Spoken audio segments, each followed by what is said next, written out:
Assalamualaikum warahmatullahi wabarakatuh. Alhamdulillah, alhamdulillahilladzi nahmaduhu wa nastaghfiruhu wa na'udzu billahi min syururi anfusina wa min sayyiati a'malina may yahdihillahu fala mudilla lahu wa may yudlil fala hadiya lahu. Asyhadu an la ilaha illallah, asyhadu anna Muhammadan abduhu wa rasuluh. Sahibul kiram, para ulama, para bini sepuh, wabil khusus jajaran pimpinan takmir Masjid Sirajul Muttaqin dan para bapak, ibu, saudara jamaah subuh yang saya hormati. Pertama-tama tiada rasa syukur kepada Allah Subhanahu wa taala yang paling kita bisa ucapkan kecuali di bulan ini, bulan hadiah, bulan Ramadan, bulan di mana kita mendapat hadiah yang sebesar-besarnya dari Allah, selain dari bulan-bulan yang dikhususkan oleh Allah Subhanahu wa taala. Salawat serta salam selalu kita limpahkan kepada junjungan kita Nabiullah Muhammad sallallahu alaihi wasallam. Para bapak, ibu sekalian, jamaah subuh yang saya hormati, sebenarnya saya pun al-fakir nggak pantas duduk di sini, tapi karena beberapa hal ditugas oleh pimpinan takmir, apapun kita harus siap. Paling tidak yang saya pegang hanya satu, yaitu balighu anni walau ayah. Sampaikan walaupun hanya satu ayat. Ya sudah, habis ini saya nyampaikan satu ayat, selesai.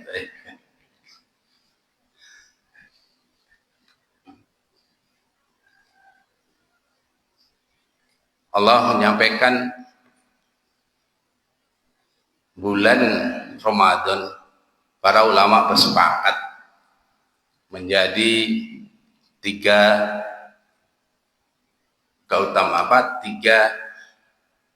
fase, yaitu 10 hari pertama, 10 hari kedua, dan 10 hari terakhir.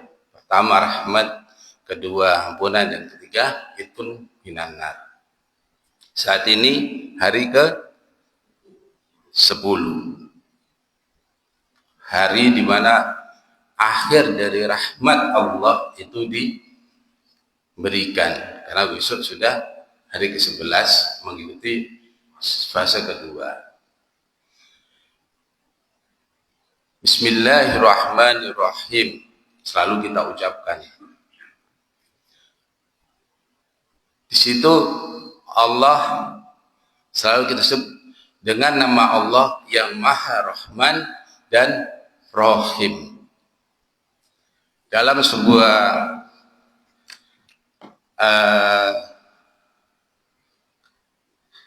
ayat disampaikan, dalam sebuah kitab dari Syekh Al-Maliki, yaitu Syekh Muhammad Al-Maliki, menyampaikan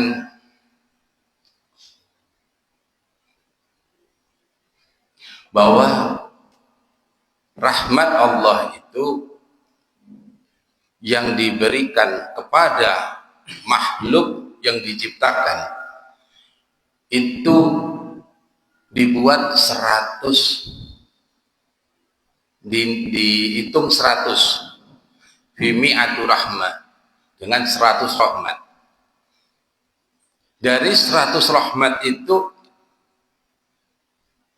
ahadun, hanya satu yang diberikan untuk dunia dan isinya di saat ini.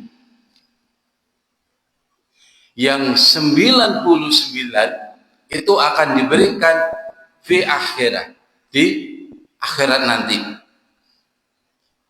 Coba bayangkan, monggo di pikir-pikir, mek satu rahmat niku disuguhkan di dalam kehidupan kita saat ini untuk seluruh makhluknya, dibagi yo gawe awake dhewe, yo gawe menungso, istilahnya gawe kewan, gawe tumbuhan, gawe semua makhluk yang ada di bumi ini.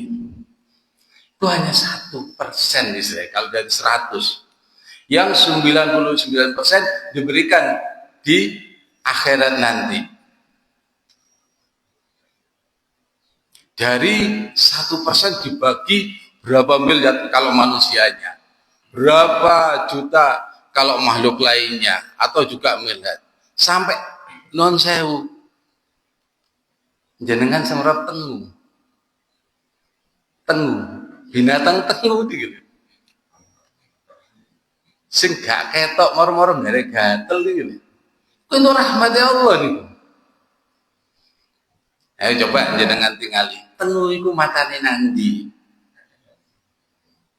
lek gak didelok iki mikroskop, amuba atau lain sebagainya, apa istilah guru-guru biologi yang ngaranya ada molekul-molekulnya. Betapa besar rahmat Allah yang diberikan untuk semua makhluknya, ternyata itu hanya 1%. Dan 99% akan diberikan di akhir nanti dengan cara apa kita mendapatkannya itu. Maka Allah memberikan jalan. Salah satunya kebaikan-kebaikan yang Allah contohkan. Rahimnya itu, dari rahmannya ke rahimnya yang khusus untuk al-mu'min, al-muslim, muslimin wal muslimat. Karena rahim itu khusus untuk yang tauhid. Ya, kalau rahman itu untuk yang 1% ini, untuk kita yang muslim, kita yang enggak muslim, semua sudah. Hatta iku sing nyembah liyane Allah, nyembah dukune, nyembah mbae, nyembah wis gak karuan, dikasih sama Allah. Contohnya apa? Buktinya apa? Kita selalu sering ya, apa sih non sewu, enggak, ini bukan rasis ya kan, apa sih wong barat, wong Cina padahal ya ora tahajud, gak duha, tapi kok suge-suge, apa dia kok melarat. Itu rahmat itu, yang 1%. Ya tadi tak contohkan juga tengu gitu loh. Non sewu, babi yang katanya haram kok juga dikasih hidup, itu kan, itu rahmat yang 1% tau gitu loh. Tapi ketika 99% itu apa yang Allah simpan ini untuk di akhirat nanti, itu jatahnya khusus untuk yang dipanggil tadi. Ya ayyuhalladzina amanu kutiba alaikumusiyam. Kae wong mukmin sing gelem ibadah, yang sejak awal walaupun akhiran dia mau meninggal bersahadat, mau meninggal. Ada salah satu contoh kemarin viral ya, ada salah satu ibunya selebritis itu wis suwi dadi wong istilahnya non muslim, begitu mau meninggal karena anaknya muslim dulu bilang, aku tolong apa kepingin mati Islam. Enak itu. Karena apa? Ada istilahnya, ya saya baca, kalau bukan mubalik temenan, jadi kapal.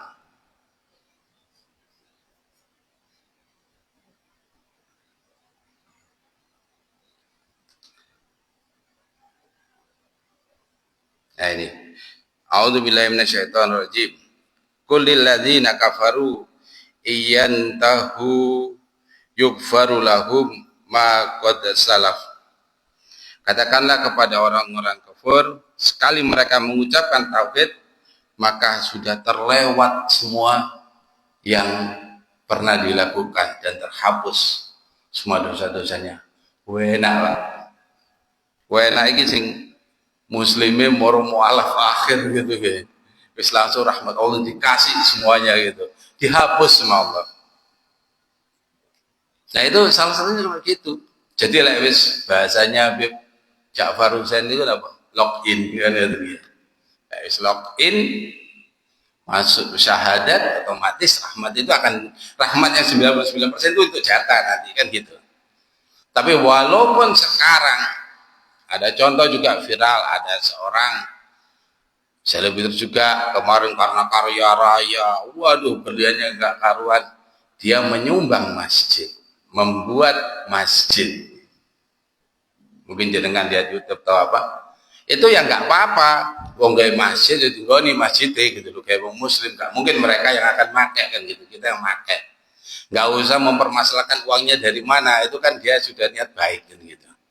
Jadi tapi yang pasti itu tidak akan menjadi syariah, kalau Bajar gimana menyampaikan, menjadi amal yang berkelanjutan karena terputus oleh tauhid, tidak bersyahadat, sehingga amalnya itu akan menjadi mendapat jatah rahmah yang satu itu tadi, 1%, yaitu rezekinya berlimpah karena Allah berjanji satu kebaikan akan dikembalikan 10 kali lipat itu seketika. Tapi kalau yang mi'atu sumbulatin mi'atu habbah, yang 700 tangkainya, 700 kebaikan diberikan, itu jatahnya untuk orang mukmin dan muslim. Kalau kita amal saat ini untuk des langsung kontan 10 kali lipat, setelahnya 700 atau 7 tangkai itu tadi. Jadi disebutkan di situ kan 700 kali ya yang akan kita dapatkan. Itu untuk yang bahasanya sudah login, sudah tauhid. Ya hanya muslim, muslimat kan gitu kan. Nah, ini hal yang apa yang nun sewu kadang kita perlu dipahami, tidak perlu dipermasalahkan urusan-urusan yang tadi yang saya sampaikan. Kembali lagi pada yang apa yang saya sampaikan, 99% yang lainnya rahmah di akhir, di setelah kita meninggal, setelah kita di akhirat nanti, itu bagaimana caranya kita mendapatkan? Yang pasti yang pertama syaratnya ya harus tauhid, kita muslim, ya kan? Itu sudah pasti. Lewat muslim mesti ngikuti apa menjadi rukun dan imannya, ya kan? Jadi rukun Islam, rukun iman, semua diikuti. Kemudian hal yang baik dilakukan. Ini yang perlu salah satu dari, kita nggak usah ngambil yang banyak, semua akan kita lakukan, harus sholat, harus gini, tahajud, semua yang berat-berat nggak usah, yang kecil aja. Itu yang untuk mendapatkan 99% itu salah satunya itu paling gampang, yaitu ta'awanu alal birri wa taqwa wala ta'awanu alal ismi wal udwan. Tolong menolong dalam kebaikan untuk dan takwa, dan tidak menjauhi tolong menolong dalam bentuk kebatilan, dalam bentuk halal yang jelek. Kalau kita lihat saat ini, alhamdulillah, yang namanya tolong menolong dan kebaikan itu kan macam-macam.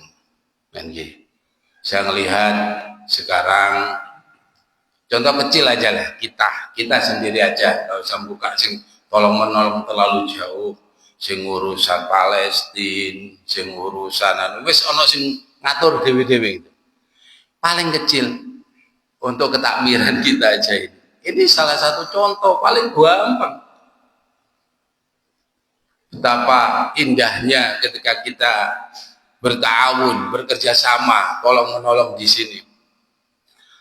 Sing bagian nyapu ono, sing bagian apa? Adat ono, bagian notoin ono, kan gitu kan? Dan tidak saling curiga mencurigai. Karena kalau kita sudah saling bahasanya satu apa ya, non sewu bahasa ini satu mindset apa satu mainstream ya, kita wis oh ya apa cara ini memakmurkan masjid, itu kan tolong menolong dalam ketakwaan gitu. Ono sing bagian solawatan, ono sing bagian apa ya itu tadilah banyak, pokoknya di masjid ini ternyata tidak hanya satu saja. Poso wae Pak Teguh sing paling akeh karena ngatur jadwal sampai entek gitu. Ben pas napa dia besar bagian belai dhewe niku biasa jatahe kula niku lek belai niku kali Pak Abah Maksum kali Pak Kuseri nanti bagian neteli dhewe ya. Nah itu hal yang untuk mendapatkan 99%-nya nanti itu enteng, Mbak. Ya kayak gitu itu. Enggak perlu kita sing mau macam-macam.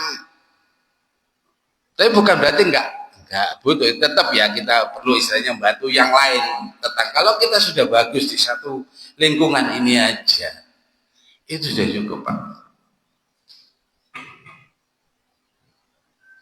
Nah, sing repot niki wala ta'awanu 'alal ismi wal udwan. Salah satunya napa? Wis gak ngewangi. Isine mung iso berpendapat dan maido. Gak wani ngomong langsung ngamburi rasa-rasa. Terus akhirnya jadi ghibah. Wis ghibah jadi fitnah. Kalau fitnah hukumannya gede loh, Pak. Kan nggih. Al fitnatu asaddu minal qatl. Fitnah itu lebih kejam daripada pembunuhan. Karena gara-gara fitnah Palestina bentrok karo Israel. Sing fitnah sapa? Amerika kan itu pirang wong dipateni. Gara-gara fitnah bapak karo anak tukaran saduluran jadi tempur. Banyak gara-gara fitnah. Jangankan itu, Rasulullah sendiri itu difitnah dengan Siti Aisyah istrinya. Orang-orang suci sesuci itu kamil, maksum Rasulullah sempat pegel nang bojone gara-gara fitnah.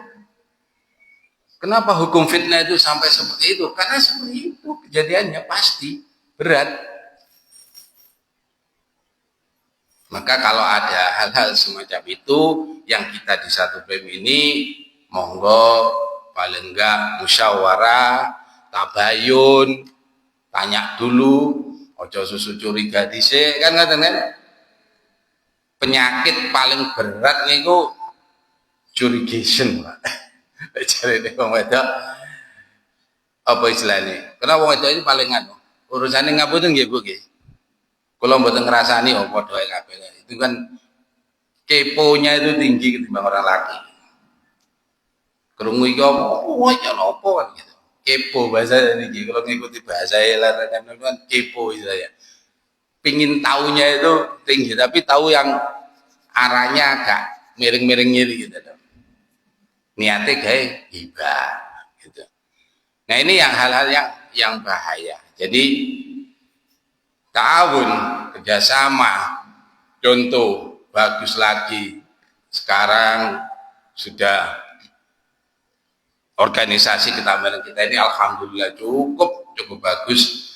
Semoga ini bisa terus ditingkatkan, yang bagus, yang baik dipertahankan, yang kurang baik diperbaiki lagi, dan insya Allah ke depan kita semakin bisa menjadi masjid kita ini menjadi masjid yang memberikan syiar paling tidak di lingkungan RW 16 yang saat ini mungkin yang hadir di subuhan sekian, yang hadir di maghrib itu di sholat maghrib mungkin untuk takjil dan sebagainya bisa nyontoh di beberapa masjid-masjid yang sekarang alhamdulillah menyediakan takjil dengan rapi seperti yang ditata para ibu-ibu, itu cukup bagus sekarang. Ini perlu kita apresiasi, kita nanti hal-hal gini moga-moga bisa dipertahankan terus, sehingga kita kalau ada kurang, ada apa dari yang dilakukan dari istilahnya seksi konsumsi atau bagian ibu-ibu itu untuk kita kasih masukan. Jadi kalau ada kurangnya diberi masukan langsung, jangan main tegur-teguran. Terus juga ibu-ibu kalau itu ada kurang lebihnya juga dirembuk aja, apa skema atau sistem ini yang kurang,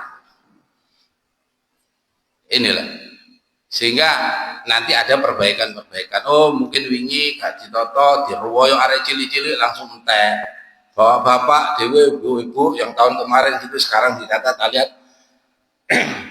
Ngapunten, saya jarang ikut di sini karena saya pulangnya agak malam dan istri saya selalu karena bagian di sini cerita dan saya dengar alhamdulillah bagus dari ibu-ibu jatahnya sendiri, anak-anak sendiri, ibu sendiri, dan ini dikelola satu tatanan. Muka-muka kayak mana Masjid Daya Tudran itu yang sampai bisa 4.000, 6.000 piring sehari gitu kan. Walaupun di sini banyak masjid-masjid, tapi kemudian kan kalau orang semakin ke sini, masjid kita yang lebih makmur, yang dapat pahalanya, yang dapat untungnya adalah pengurus takmirnya juga, para pengelolanya juga. Selain kemakmuran itu kita dapatkan dari ghirah masjid ini sebagai syiar Islam, yang pasti Allah memberikan pahala yang berlebih kepada kita semua gitu. Karena sudah janji Allah, siapa yang membantu saudaranya atau umat manusia yang lain, apapun yang menjadi masalah kita akan dibantu oleh Allah langsung. Wabil khusus di bulan Ramadan ini, saya nggak akan menyampaikan takjil untuk pahalane piro, sudah banyak kemarin sudah menyampaikan, panjenengan sudah cukup itu insya Allah.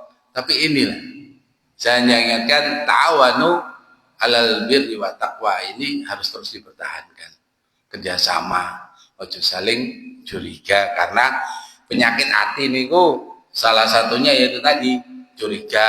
Ono sing kok iso tampil iso benakno iki noto iki kok selalu ke depan, waduh iri. Loh, lek iri niki iri urusan khair, urusan yang baik, urusan ibadah dianjurkan. Memang aku kok gak luwe apik teko sing iku yo apa carane kan gitu kan. Tapi lek urusan iri sing lain, urusan iri itu penyakit. Selalu ke depan ini. Ada di lingkungan kita ini macam-macam. Ya karena kita ini manusia yang dibentuk diciptakan oleh Allah dengan bermacam-macam sifat dan watak. Jadi ini yang harus saling memahami. Paling utama dari itu, kalau ada masalah, saya tadi sekali lagi monggo kita musyawarahkan, tabayun dulu biar tidak ada ghibah, tidak ada fitnah. Kemudian yang terakhir saling memaafkan. Paling wenteng Pak, urip niku nun sewu, kula tasih belajar kalian sing sepuh-sepuh. Saya masih muda, umur saya baru 25, punjul dididik kan gitu aja. Sehingga saya kan anak saya juga masih sekolah.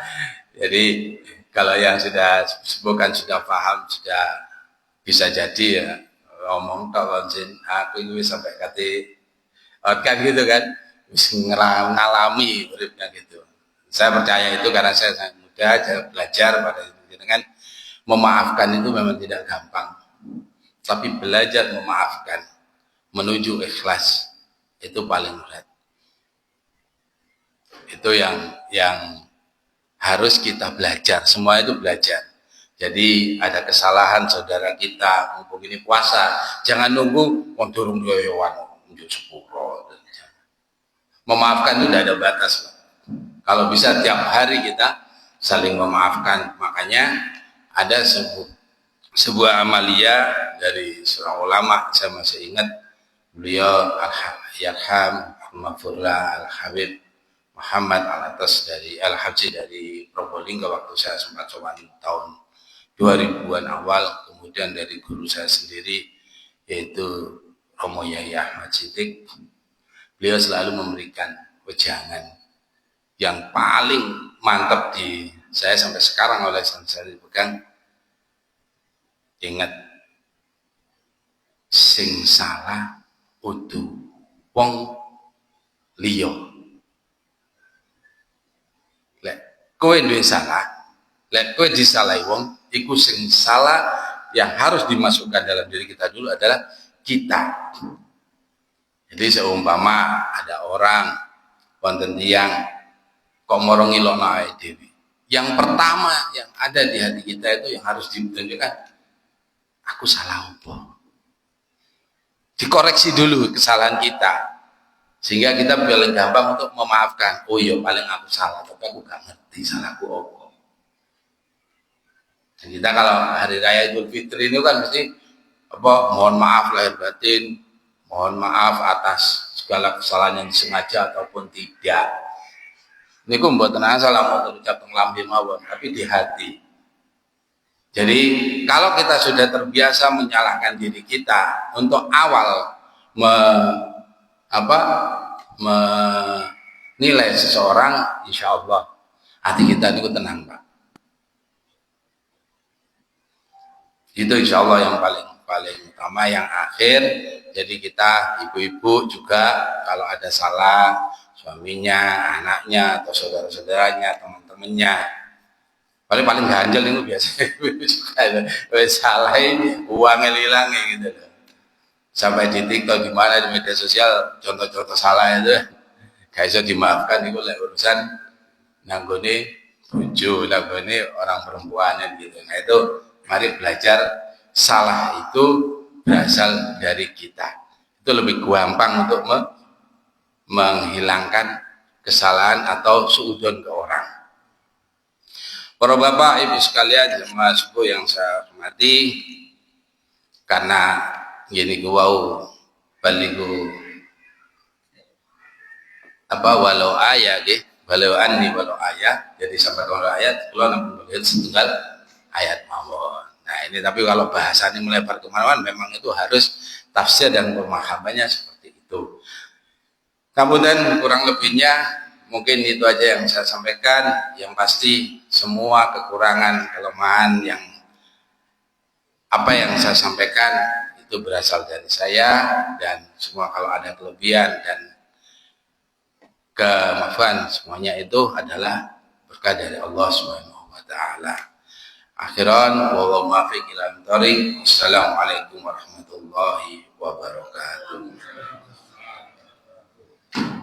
Allahumma shalli ala Muhammad ya Rabbi shalli alaihi wa sallim. Allahumma shalli ala Muhammad ya Rabbi shalli alaihi wa sallim. Allahumma shalli ala Muhammad ya Rabbi shalli alaihi wa sallim.